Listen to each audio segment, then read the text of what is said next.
Tol, dito muna ako sa room nyo habang di pa nag-i-start yung klase nyo ha. Bahala ka. Putik! Sino nagsulat sa desk ko? Bakit? Ano ba nakasulat? Ayan oh, basahin mo. Patingin. Ang gwapo. Wow! Ang pogi mo raw, Troy! Aba, may secret admirer ka na pala ha? Baka pinagtitripan lang ako ng mga klase ko. Kahit sino naman kayang gawin yan. Kaya pwedeng hindi secret admirer yan. Ito naman, dami agad sinabi. Pero paano kung meron nga? Paano naman kung wala? Anong gusto mo? Maniwala ako na meron. Tsaka, vandalism yan. Kung sino mang gumawa niyan, wala siyang disiplina. Grabe, ang seryoso mo naman, Tol. Ang dugyot kasi. Ang linis ng desk ko tapos susulatan lang ng walang kakwenta-kwenta. Hay! Susubukan ko na lang burahin to mamaya. Wag muna. Hintayin mo. Baka mamaya may karugtong pa yung unang sinabi sa'yo. Malay mo may umamin. Kahit umamin pa siya, hindi ako interesado. We, paano kung maganda pala yung secret admirer mo? Alam mo namang hindi ako mahilig sa maganda lang, di ba? Kung maganda man siya, nakaka-turn off tong pag-vandal niya sa desk ko. Kaya wag na siyang umasa. Ang harsh mo talaga. Totoo naman eh. Tsaka, alam mo naman na hindi ako fan ng ganitong pagpapapansin. Kung gusto ko yung isang babae, ako na mismo gagawa ng paraan para mapalapit sa kanya.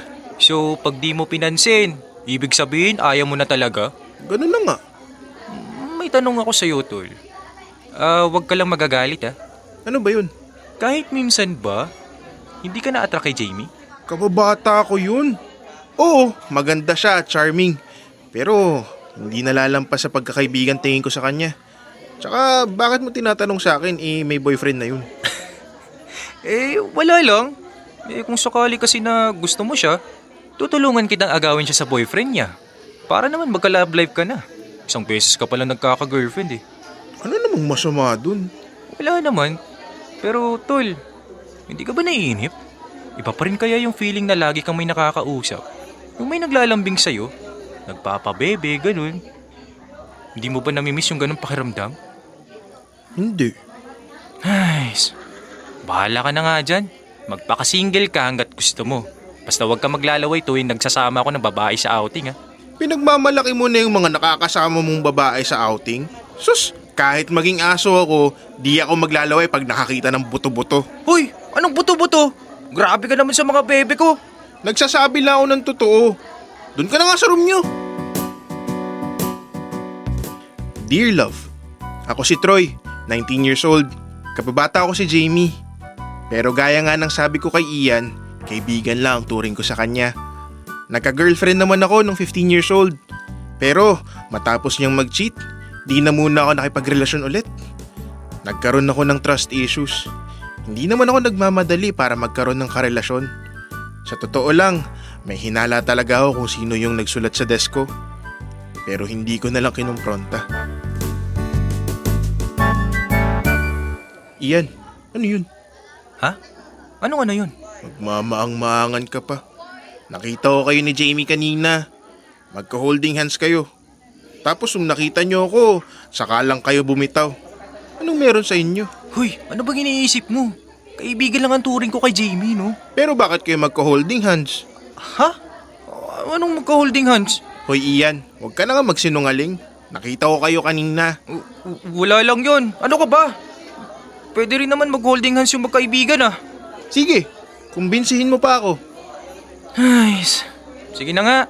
Aamin na ako. Pero pwede bang sa atin lang muna to? Mukha ba akong tsismoso?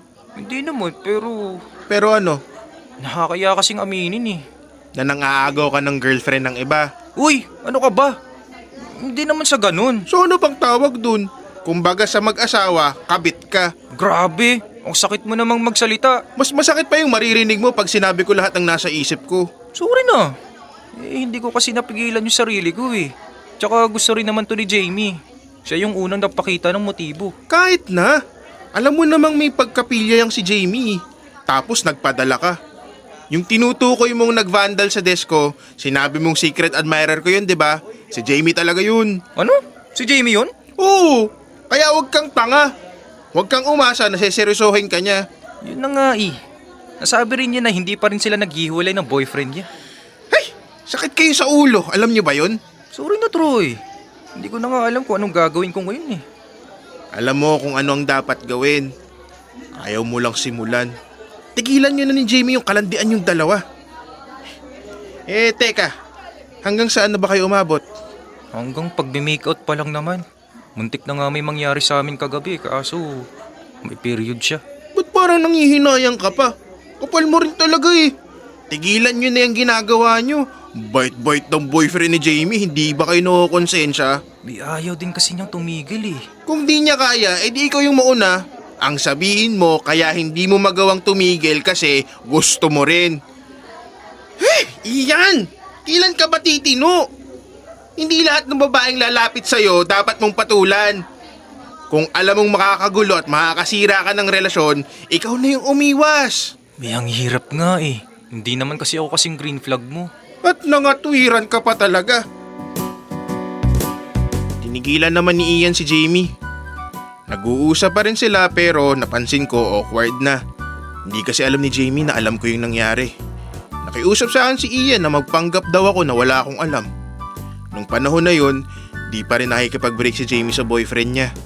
Hindi naman sa tinotolerate ko yung ginagawa ng kaibigan ko pero ayokong makialam sa kanila. Hoy Jamie, bitawan mo yung braso ko. Ayun yung boyfriend mo. Ay, sorry. Hindi ko kasi napansin. Akala ko ikaw siya. Alam ko kung anong ginagawa mo. Hindi mo ako madadala sa ganyan. Kabisado na kita. Huh? Anong pinagsasabi mo? Sinasadya mo yun. Ano, pagkatapos mo kay Ian, ako naman? Gusto mo ba kaming subukan pareho? Sarap mo kaltukan eh. Alam mo yung tungkol sa amin? Oo, at alam ko rin na ikaw yung nag-vandal sa desk ko. Teka, paano mo nalaman? Ako pa talaga. Bata pa lang magkaibigan na tayo. Siyempre kilala na kita.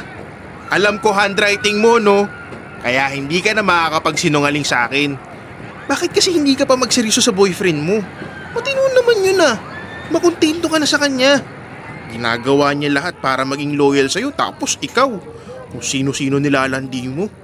Hindi maganda yung ganun. Hayaan mo na lang kasi ako. Kung ayaw mo sa akin, di naman kita pipilitin eh. Pero wag mo na lang akong pakialaman. Bakit parang ako pa yung mali? Hoy, Jamie, nag-cheat ka. At ayokong itolerate yun. Kung pwede nga lang ako na magsabi sa boyfriend mo, ginawa ko na. Sabi nang wag kang makialam, di ba? Kung di ka magtitino, gagawin ko talaga yun. Turing naman eh. Ako yung kaibigan mo, hindi yung boyfriend ko.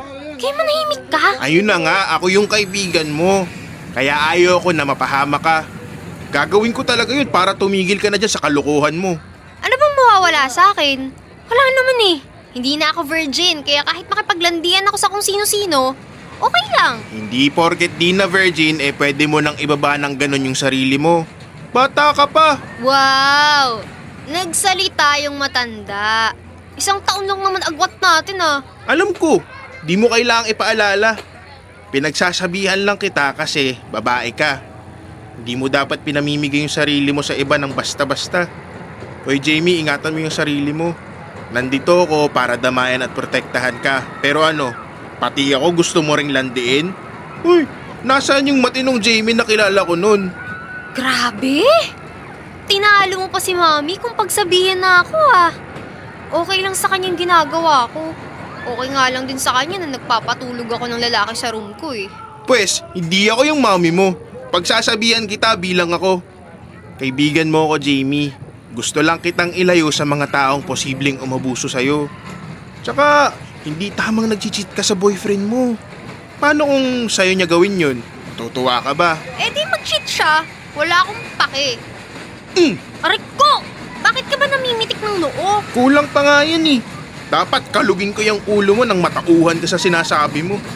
Hay! Sarap yung pag-untugin ni Ian. Pareho kayong wala sa katinuan. Hindi umubra sa akin mga ginagawa ni Jamie. Alam ko yung boundaries namin kaya lagi kong pinapaalala sa kanya yun. Kaya lang, matapos ko siyang pagsabihan, iniwasan niya si Ian. Pero humanap din siya ng ibang lalaki na magko-comfort sa kanya. Nang malaman ng boyfriend niya tungkol doon, siya na mismo nakipag-break kay Jamie. Hindi ko naman masisisi yung boyfriend niya kasi kung ako rin naman yun, ganun din yung gagawin ko.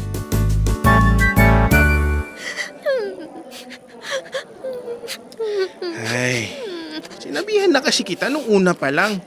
Tapos ngayon, iiyak-iyak ka ng ganyan. Di ko naman kasi akalain kaya pala akong hiwalayan nun eh. Natural!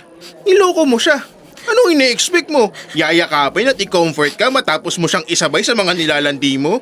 Gamitin mo naman yung utak mo, girl. Hindi naman manhid yung tao. Malamang masasaktan yun.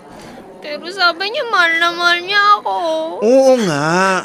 Pero di niya sinabi na kasama sa pagmamahal niya na hayaan kang lumandi sa ibang lalaki. Tanga lang papayag ng ganun.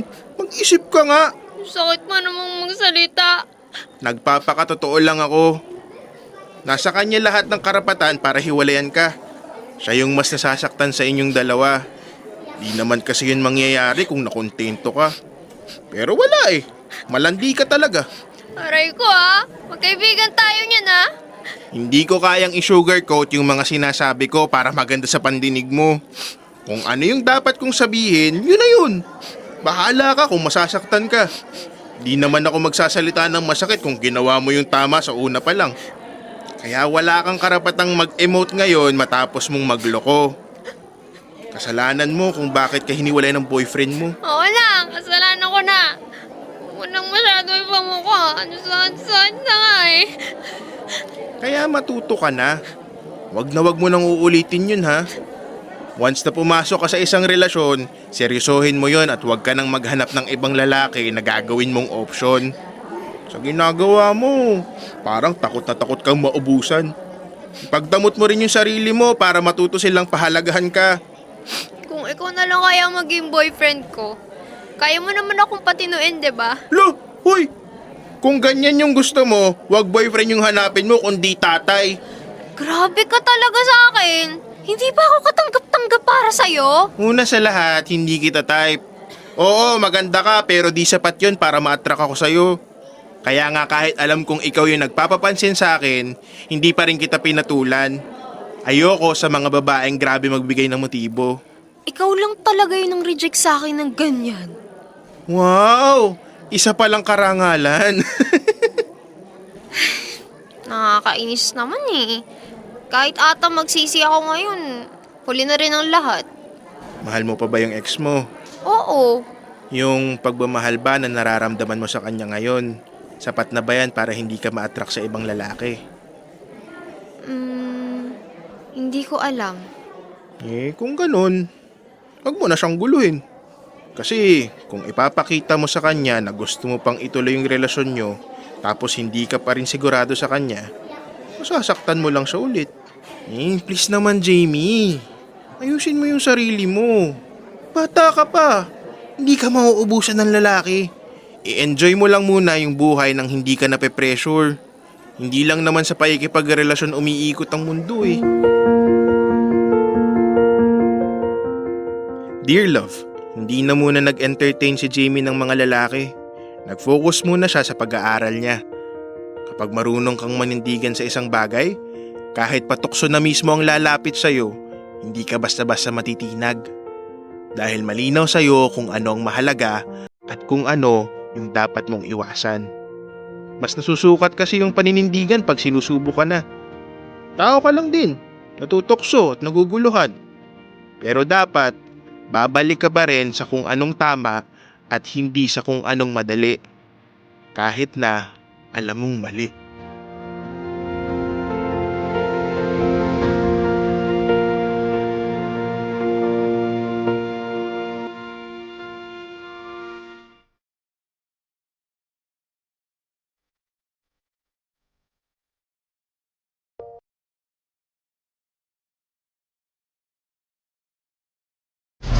Metro's #1 Love Radio. Basic!